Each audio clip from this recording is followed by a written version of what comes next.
be the Toyota Owners 400 at Richmond, the Cup Series race. Um, Very interesting race. Last year we saw Toyota kind of take the reins of this track and dominate.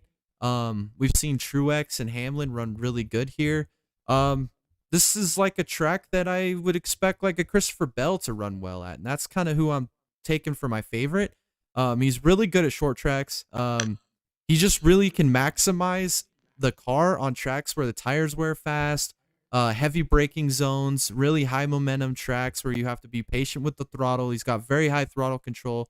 I think a lot of that's from his dirt background, and that's why you see him and Larson really competitive on these types of tracks. And I just think this is Toyota's week, that we've kind of been waiting around and we've been seeing Ford just be terrible. We've seen Chevy dominate, and we really haven't seen bad or good from Toyota. We haven't seen, they've just been meh all year. And I feel like this is the race that they're going to break through, and you're going to see a lot of Toyotas at the front. I think Reddick will be a factor at some points, but I think it's going to be between Christopher Bell and maybe a Denny Hamlin or a Truex for the win here. And Chevys are still going to be fast. They're going to be right there, but just not as competitive. And I just don't see anything out of Ford this weekend. I'm really hesitant to take any Ford unless it's Harvick at this point. And for dark horses, there's just really, take Toyota as the favorites. They're really kind of the dark horse of the season at this point.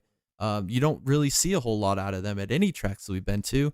But I guess if I have to pick one, I'm really hesitant to say it, but I think Keselowski is a good dark horse here. You saw how fast he was last year at Bristol. He's been consistent all year. He's just hasn't maybe had the performances or the results to show it, but I think Keselowski might be one to watch for a solid top 10 finish here.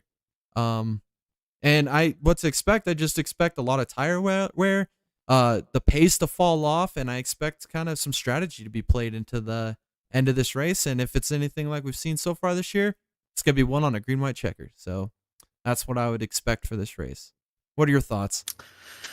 Yeah, I'm going to go with Hamlin to take the checker flag this weekend. Like you said, last year we just saw the Toyotas just absolutely dominate. We also saw a lot of good racing out of William Byron as well last year during this race. So, like you said as well, I don't think that we're not going to see Chevrolets in the mix. I just think that Toyota has the setup down. We saw that last year.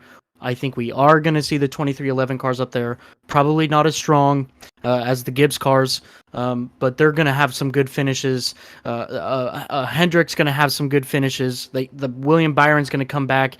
He's already has this momentum. He's going to finish in the top 10, I believe. Larson needs to have his luck turned around. He's going to finish in the top 10. Byron's going to have a great run. I hope that Josh Berry is starting to get the feel of this car and that 9 car and gets a good finish for these guys.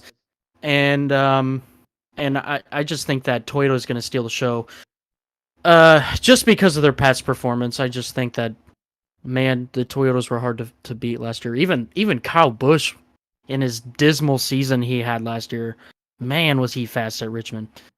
So with that being said, with the dark horse, I'm going to pick this specific driver just because of his dirt racing experience. This team that he races for really needs a pick-me-up. I think Chase Briscoe gets it done this weekend. Gets finally a good run for Stewart Haas. Finally builds some momentum. And with his dirt racing experience, close quarters, small track experience that he has, I think he goes out and posts a top 10, top 12 for this team, and hopefully get some momentum turnaround.